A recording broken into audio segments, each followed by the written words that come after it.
Hello, everybody. My name is Ryan, And my name is Andrew. and we are the Pod Piece. Welcome back, doing it episodes 3 and 4 of One Piece live action. Andrew, uh, did it get a lot better since episodes 1 and 2? Well, Ryan, I think you should lead because I led the the previous two. That's a good So you point. go first. You have the honors. Yeah. I would describe it somewhere between shit and fucking shit. Um, no good, very bad. Again, like some stuff about like the general One Piece live action that could have been awful is not. Like in general, it seems like they know how to put together the story, but quality has taken a drastic downturn this episode. Uh, for me, I don't know why they decided to do the One Piece live action at all at this point, because legitimately this story, the between episode 3 and 4, which does Syrup Village, got nothing to do with the canon Syrup Village. They know they had a start, like they have to start here, and they knew they have to end here. And then I think they lost the rest of the story. And we're like, oh shit, how do we make the rest of that up? And so they did, they just totally made it up. But luckily for us, we also got a healthy helping of Kobe in these 2 episodes. So I think that balanced everything out, made it all better. I think that's what really kept me engaged. Not good in my opinion. I don't. It's like forcing yourself to kind of watch it, and I just hearing people so excited about finishing or enjoying the series. I'm just like the rose-colored glasses are just extreme, I guess. Like how do you watch this and think that is good? Like the CGI was like mediocre at best. The story for the past 2 episodes, 3 and 4, didn't go anywhere. Like we're just in a singular house the whole time, and it Oh, just I'm sorry to again cut to interrupt, but cut to cut with the flashbacks. exactly, you're forgetting we had to interject flashbacks that have absolutely everything to do with the moment they're flashing back from. It was so distracting getting the Zoro flashbacks because it was like, wait, what? Why? Just because we're focused on Zoro for a second, we have to hear about his story. There's no nexus between the moments at all. And yeah, honestly, I wouldn't even call the CG mediocre. The CG was awful in these episodes. Specifically, Captain Kuro reminded me of like the kind of jittery, jumpy visual effects that you would see in like a rocket jump video from 2011. Like that would have been really good if a YouTuber did it a decade ago. For the 100 and however many $1 million production is embarrassing. The Captain Kuro like speed effect, if Teleporting. you want to call it, it was embarrassingly bad. And honestly, that's one of the things that it's easy to talk about because it's one of like the 5 things that this story has in common with the original is yeah, he was really fast until Luffy had to beat him, and then all of a sudden he was extremely not fast. It's not like in the anime where it felt like Luffy actually learned something in order to beat Captain Kuro in a fight. This one just felt like, well, Kuro went literally light speed when he was fighting him at the start. And then when Luffy decided it was time to win, he punched him once, No, no, no, no. and then the I'm fight was over. he. It was time to listen. It was time to listen. And that was also hilarious because he's like, I'm listening. And then Captain Kuro literally is like standing inches behind him. He's got those long claws, inches behind him. Like, okay, stab. Like, I won. Yeah. No, it doesn't happen. It's the most forced win I've ever seen. And honestly, not the worst part of the story. The set design was insane. It was like something straight out of, it was a weird mixture between Alice in Wonderland, Cirque du Soleil, and that a very typical posh Victorian kind of Cambridge aesthetic that you then interject LSD into. It was absolutely bananas and had nothing to do with the style of actual Syrup Village. Well, that and in the the way it was filmed is like Distracting. it's not. Yeah, you're looking in the background. You're like, this is ugly as hell, and then they're doing the fisheye cam where you're like in their forehead, and it's too much going on. Like you can't follow the subpar story that they're trying to convey. So it's like, what are we watching for? Like the action isn't very good either. So it's like, well, luckily yeah. they only use the fisheye cam like once or twice, right? Yeah, once or twice every 6 frames. Yeah. It was funny because at the start of this section, episodes 3 and 4, there was the most distracting fisheye cam in the series so far, where it's like disorienting, like sideways fisheye cam on just like, I think it was either Luffy or Zoro just like looking at a poster, and it was like extreme fisheye for no reason on like an establishing shot. It made me straight up fucking dizzy just trying to watch this a foundational shot to the Syrup Village in general. So yeah, like I don't know how they went from kind of knowing how to put together a show in the first couple episodes to seemingly forgetting film school basics in here, and also the CGI department completely falling apart in episodes 3 and 4 here. But yeah, like I said, got a whole lot more Kobe. He's learning to play Go. That's a really important part of the story, as we all know. Also, like, if you've never played Go before, you know it's really easy, which is why he was able to beat someone who's probably been playing the game for 40 years on his second try, and then apparently been beating him repeatedly since then by their dialogue. Easy game. I'm glad that they conveyed that well. I'm weirded out by some of like the leftover lingering effects of some of the weird decisions made by episodes 1 and 2. Like Helmeppo's just he is just the lingering douche that kind of just hangs out. Like that's okay, whatever.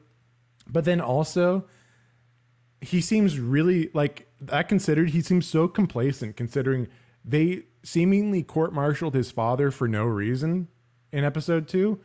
Like none of the actual reason of the anime and manga is there anymore. He just kind of apparently wasn't great at his job, so they hung him in the courtyard. What? Like the Marines are absolutely insane in the live action. Yeah, well, that's we were coming right hot off watching these episodes. It's hard to digest some of this stuff. It was absolutely insane. And that's not even like mentioning the complete story change that's going on with the fishmen at this point. Like apparently Arlong is like Partner with Buggy. I guess like it seems like it reminds me like they're both like gangsters, and the low level gangster somehow affronted the high level gangster. And like, what? They're building the Avengers. And so the Avengers need a team of enemies to fight them. That's what's happening. Fair.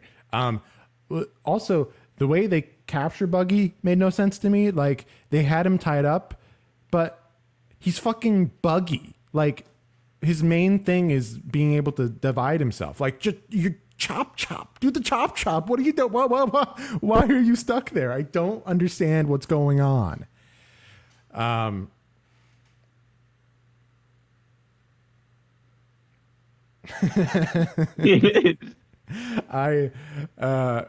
also amazed by some of like the I don't know, in the anime you might call it like power scaling, just like some of the random moments of like, wait, what just happened? Like Zoro just getting knocked out by a bottle randomly, and then getting thrown down apparently a dry well like 30 feet on his neck after that and being a-okay. Like one of And then these things. climbing that same well to almost the top and falling again, and That's right. When being Batman fine. broke his neck, it took like what 6 months for him to climb out of the well. Zorro took 4 flashbacks, and he was able to do it. And yeah, the flashbacks were also like the idea of live action flashbacks are always kind of be bad because you focus so much on disposable child actors. So it's like you're not going to get anything good out of them. So when they're the entire show, it's like, ooh, that's not a recipe for success. But then even like the one adult that was in that flashback seemed kind of awful as an actor to me. But you got to appreciate that they got the single tear down. We got 2 single tears in like 3 shots. It was amazing. Yeah, I'm amazed how quickly this show just completely fell off the rails. Episodes 1 and 2 were fine. They weren't good. Like we don't have a high place we're starting from, but they were fine. Well, even the I think like you said, we're coming hot off of just finishing the next 2, so 3 and 4, and at the end of 4 is like you're like no way that they fucking do this. Yeah, spoiler alert. So probably a lot of you for preparation for this just watched season 1 of One Piece, so like through East Blue, and so this Garp guy's like, whoa, I'd never seen him before. That's weird. And then for Andrew, who's like around episode 200, you're kind of like, I kind of remember Garp. He appeared for half a second. And now apparently we get reveals that happen at like episode 400 about like Garp being Luffy's granddad. It's like, oh, why are you doing that? That's a good buildup in the show, in the anime and the manga. Why are we spoiling that literally 5 seasons prematurely? Like that's the legitimate good reveal that you almost feel forced into because they made him an important character out of nowhere. He's not an important character in the East Blue, so they double down on him in a totally wrong way.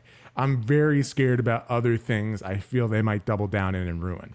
But really hoping that's not going to happen. Wow, did they mess up Garp? And also, I'm amazed at like we were joking in episodes 1 and 2 about like, yeah, Garp is kind of giving off weird groomery vibes with Kobe. And then this time it straight up felt like pseudo romantic scenes between them. It was creepy as hell. I felt slightly violated during their third Go match. And also, yeah, we get the obligatory montage of Kobe learning Go and then mastering it in 20 seconds. Great. I'm glad they thought that was an important thing to interject in this 8-episode retelling of the East Blue. What are we doing? Let's take a breath. Calm down a little bit.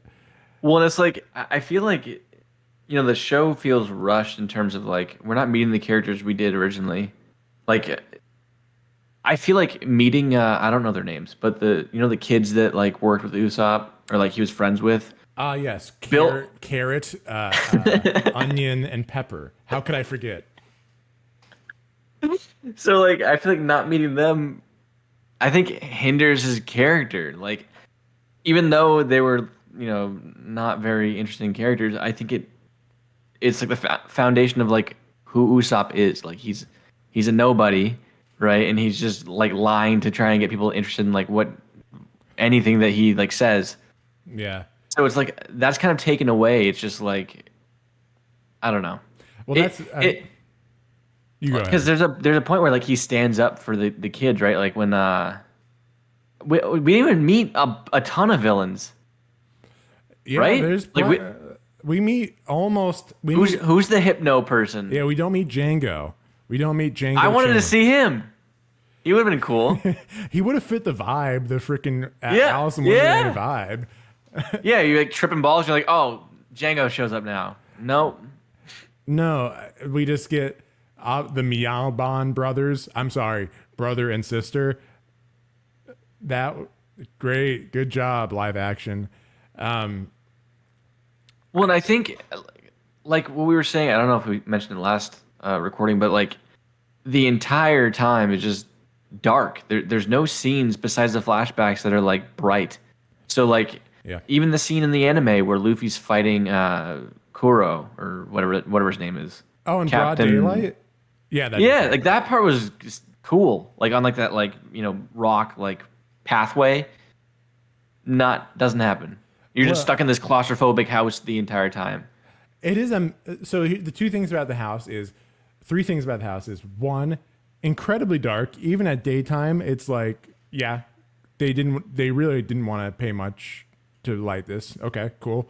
Two, it's insanely claustrophobic because we have all of our fight scenes indoors for some reason, which is tough because almost everyone has a sword that's fighting.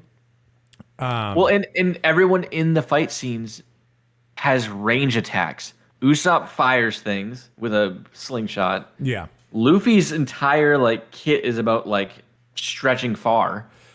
You know, Yeah. like Zoro's long katanas, and then Kuro is just like long blades. So it's like, why are we in this like closed off area when we could be in the open? It is funny because there was one scene towards the end of the, or not scene, but shot towards the end of the Luffy Kuro fight where he like winds up for a punch that you feel like is normally like one of those things that goes way back there and then goes forward, but like they had no room for it, so it was kind of like, and then it shot way forward. Yeah, I don't know It was why. like a normal punch, It was a like normal.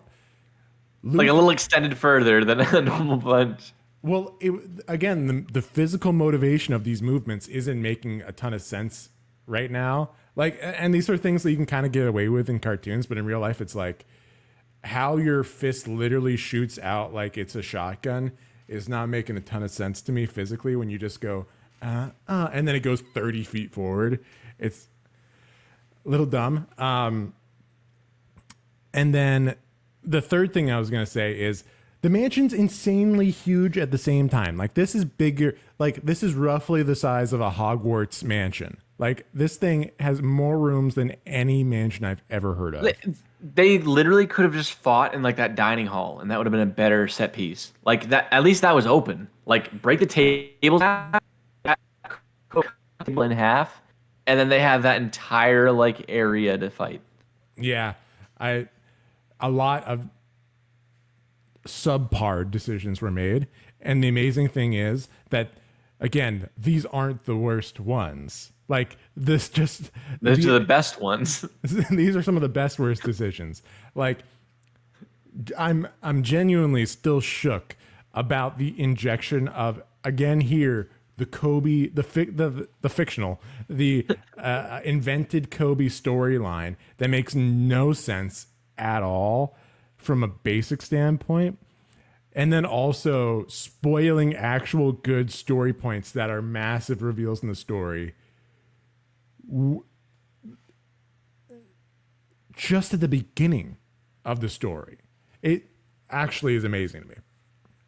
Well, now like after seeing how the last episode ended with that spoiler, like I'm worried like what else they're gonna ruin in terms of like That's what I'm saying. There's a lot of stuff in the East Blue that's like, wow, if they're idiots, they could just say that. They could just spoil something that gets revealed way the hell later. How do I know? Because they already did it. Like at any time, they could just ruin stuff.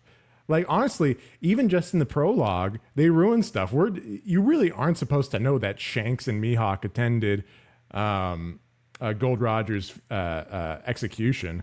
That's stuff that legitimately got revealed in like chapter 800, and that's in the prologue. So like, yeah, that's not the biggest deal, but that shows the mindset of like, they don't give a shit. They're just going. They have the property. They know what the story is. So my only assumption here is they don't know how to tell a story. They just really like One Piece and are just like doing cinematic vomit. Just like everything like, oh, did you know that? Did you know that they wore this costume this one time? did you hear the theme song when they got married? Blah, blah. Like it's just all word salad of roughly one piece ideas thrown into a story, and then they're like, yeah, but we didn't actually like the story, so we're going to change all of it too. Because that's the other thing. This is not remotely Syrup Village. Almost nothing that happens is the story of Syrup Village. The rough building blocks of there's a guy named Usopp, there's a girl named Kaya. She's kind of, don't worry about how, because we changed that. She's kind of sick. Butler, bad Butler. He's bad Butler. Got that. And then it ends. These are the building blocks that they focused on, and that's all that resembles the actual story. And you made this comment before we went live. It's amazing that they made the low light of the East Blue even worse than it was originally. Yeah. Luckily, we're going to have Gaimon after this, and I think that's going to be a great palate cleanser. We're going to get 2 episodes of Gaimon, and that'll just make the world right again. Are we, though? What if we just skip chapters and we're just in Alabasta now? What if we just... On to Skypiea. It sounds like we're getting there, man. So our expectations for this are kind of... Before we watched, our expectations were here. After episode 1, it's like, wow, actually, that's not too bad. Oh no, this is worse than I even thought it'd start. Oh no, we're on an interesting roller coaster. I don't know. I don't know that there's a recovery point. You know what I mean? Like they've made decisions that have impact. Yeah. Well, yeah, and it's like you can't. I don't know. You can't take Arlong out of Orangetown once you put him in there. You know, you can't make Garp not Luffy's grandfather anymore. You can't you can't have all this focus on Kobe and then just say, actually, fuck Kobe. Forget about Kobe. Like, no, he's a part of the story now. We're in the midst of a storyline that didn't really have a beginning, has a really weird, confusing middle, and probably is going to have a shitty end, but needs to have an end. So we'll see. Well, I mean, we'll see, because I think there is, I'll try to be positive here. There is room for surprise now, because we're just so far diverted. It's like a whole different world now. Like, honestly, like having Buggy and Arlong team up, like it's going to be a whole different story. It's taken a deck of Yu-Gi-Oh cards, a deck of Pokemon cards, and a deck of Magic the Gathering cards, and throwing them into the ceiling fan and seeing what comes out at the other end, you know? Like, there's a lot of shit on the floor right now. We're going to have... The ceiling fan splits a Pokemon card in half along with a Yu-Gi-Oh card, and then they combine into one. We're going to see where this comes out on the other end. It's probably going to be pretty dumb, though. Can you imagine this series ends with like a Naruto tie-in? Or some kind of other live-action tie-in? So amazing. We would know about it by now, but that's a fun idea. So here's the thing. I think Naruto probably would make more money. Well, we talked about this. I think it would be more popular in America, live action. But I think that one's actually impossible, because you would have to have too many kids for too long, you know? It's like... They could do like late teens and make it convincing. Naruto's like straight up like 11 when that show starts, you know? Like, he's a pretty little kid. And then even like when they come back with like the Shippuden, like the time skip thing, he's like a grown up. He's like 15, you know?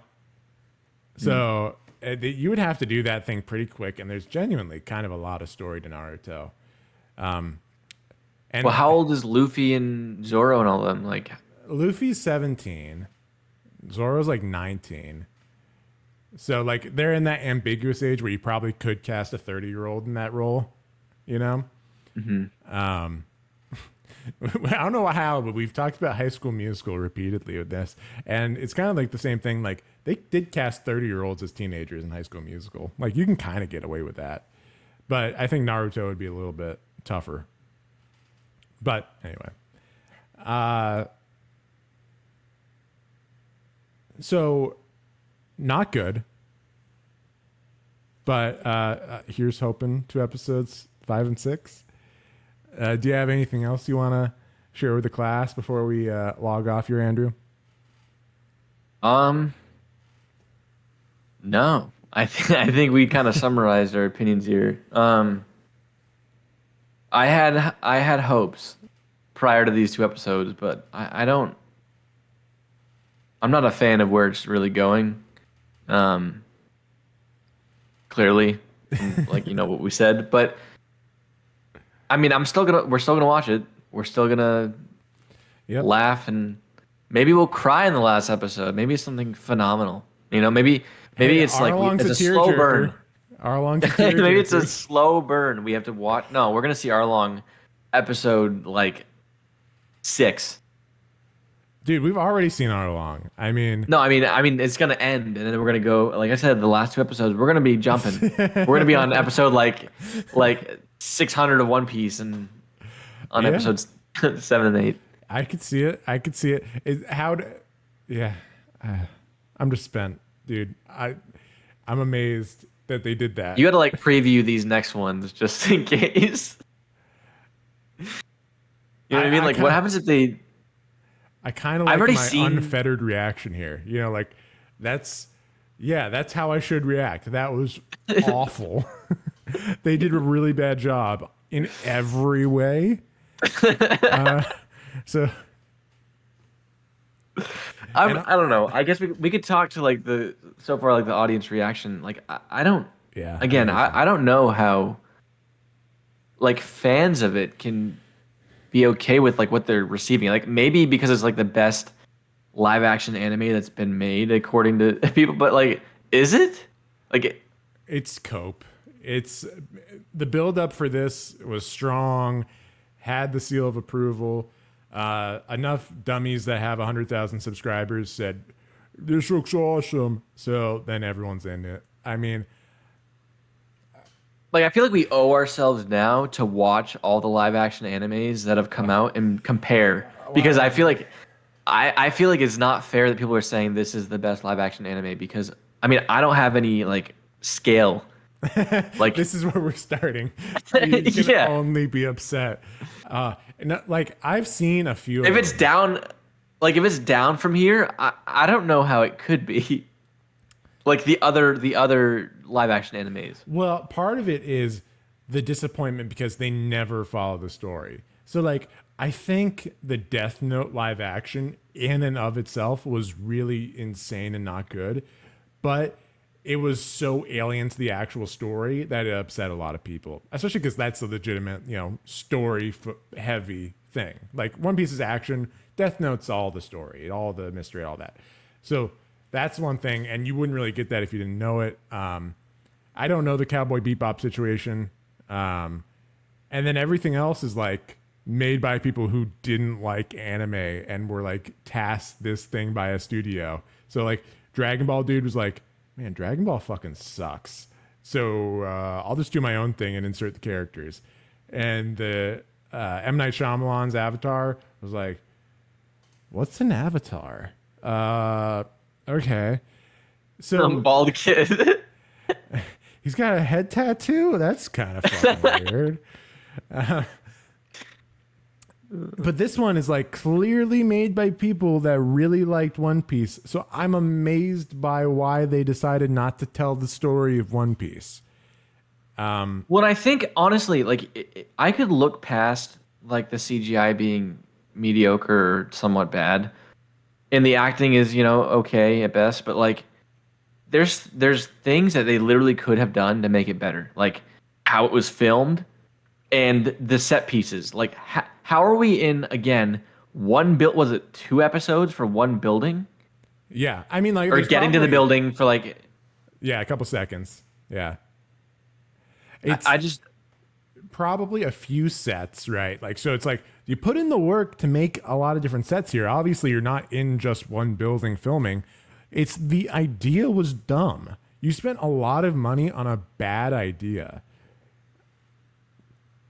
And yeah, like you're saying, these things that are visually bad with it, it's not a taste thing. It's not a taste thing for me not to like these establishing shots with a fisheye lens. It's you not knowing how to do your job. You don't know how cinematography works. I'm not a cinematographer. I am talking ever so slightly on my ass here. I know you don't do it with a fisheye lens because I need to see more than the bridge of the nose of the guy I'm looking at any given time. I'm supposed to not be dizzy looking at a guy standing still.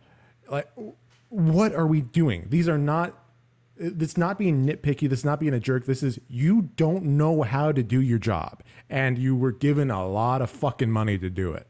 So I'm a little flabbergasted at this point. And back to like the fisheye lens, like that was used a ton.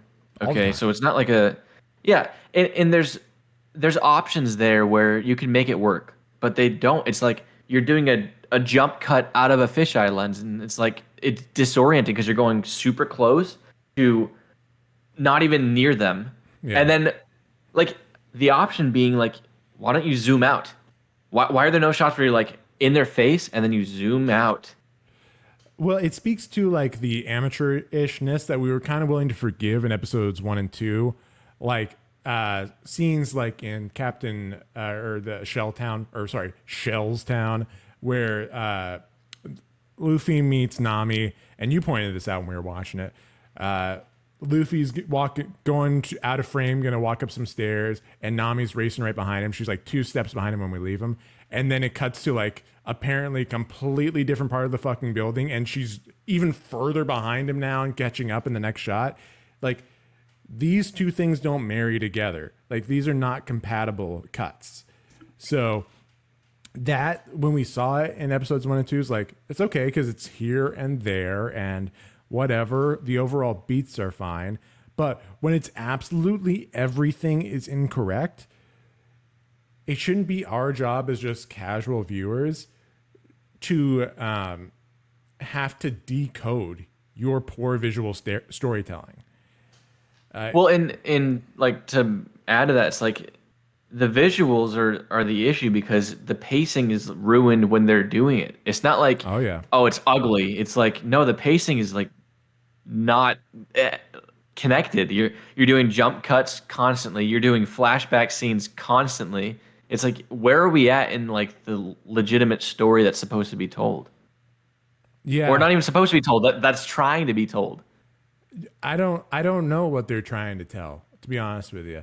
And then we've been over already, but the cuts to completely different storylines that have nothing to do with what we're doing are utterly unjustified and further confuse the audience when your normal cut to cut don't make sense. So if you don't know the story of One Piece, even with the little banner at the bottom that says 7 years ago, which by the way, you shouldn't have to do that ever. You shouldn't literally make the audience read your little subtitle. You should be able to tell that story implicitly in the way you tell your story. But even with that, you're confusing your audience by being consistently inconsistent in how poor your framing devices are, your shots are, and your cuts are. It's piss poor, Andrew. I'd say it's between an A and a B. That's pretty good. No, an A and a B on like the inverse scale of like an F is fantastic.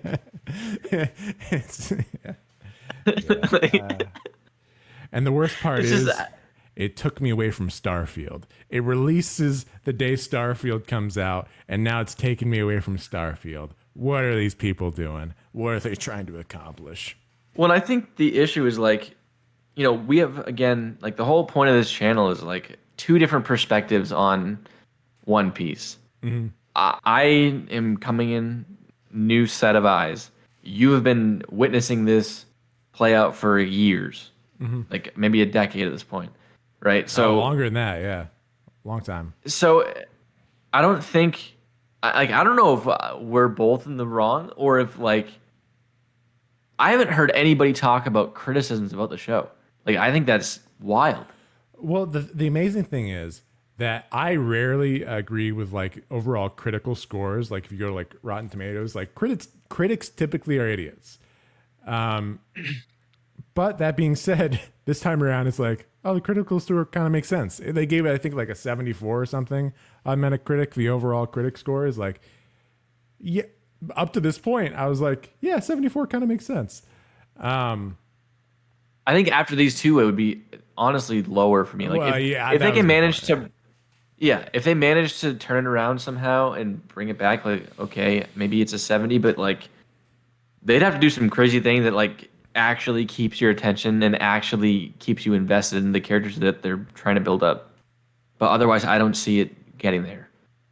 Like Yeah. the villains in One Piece are like what kept me in, like because they were interesting and you're meeting new ones every not every episode, but you know you're getting invested in like how their motivations along with the main characters that we're meeting. So I don't think we're really getting that. Well, so we're we're getting it because oh, we got a new villain every episode. Get ready. But again, if you don't care about the villains, if they're not interesting, if their story's boring, if they're not intimidating, if they're not fun or interesting, fuck them. I don't care. I don't want your poor man's Joaquin Phoenix Buggy the Clown. I don't need your who did we say? Ronnie Rotten, Claw Bobby Hunter. Rotten. Robbie Rotten.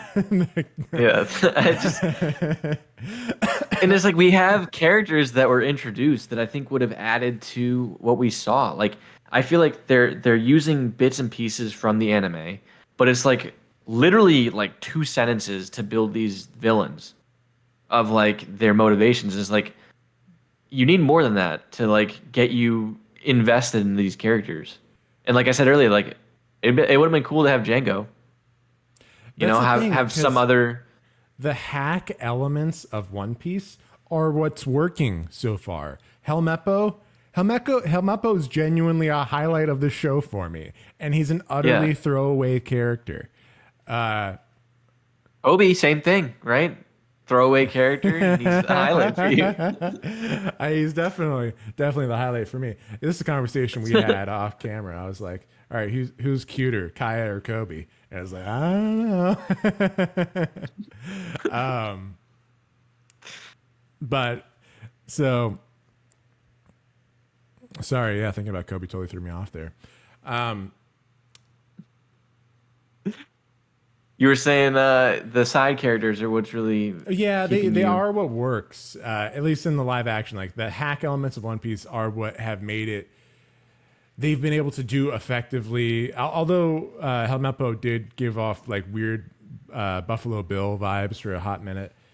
He, in general, that actor kind of worked, and so that vibe would have worked with Django. For whatever reason, doubling down on like the Meowbon brothers, brother and sister now, is a really off decision for me, and so I don't really. Well, get that. again, like of the side villains to work with Claudor, why not use one of the like Django is more, I would say, Not just more not iconic, but more important. You're right. Like Django's a character more that more is- useful even. Like No, what that is too.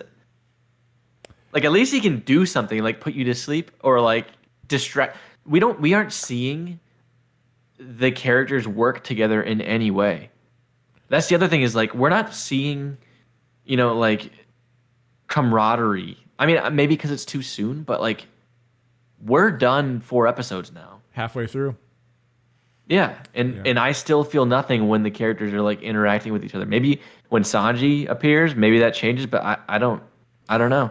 I feel something. I cringe a little bit like every time Zoro tries to act tough. Oh, we didn't even talk about anytime Nami talks, she's apparently like a flippant asshole. Like the balance between sassy with a female character and just actual bitch. Like that's a fine balance. Nami's a total bitch in this. Like she sucks. She's a total asshole to everybody. And then she chuckles at the last scene, so she's making a change. Hey, she only robbed one thing from the rich girl who was like opened her heart out to her. She's making a change. No, she's a dickhead. Like I don't. Well, I mean, Nami was kind of like that in the anime for but not a few like episodes. Not like this. And also, we need to get a counter for I hate pirates. We need to get a counter for I'm not that kind of pirate. We need to get a counter for the rich people. Oh, anytime that, because we're gonna get an attack on capitalism. Capitalism is the enemy. Rich people are evil. Dude, chill the fuck out. That's the thing. This show goes hard in the paint in a million different directions. Characters are way exaggerated.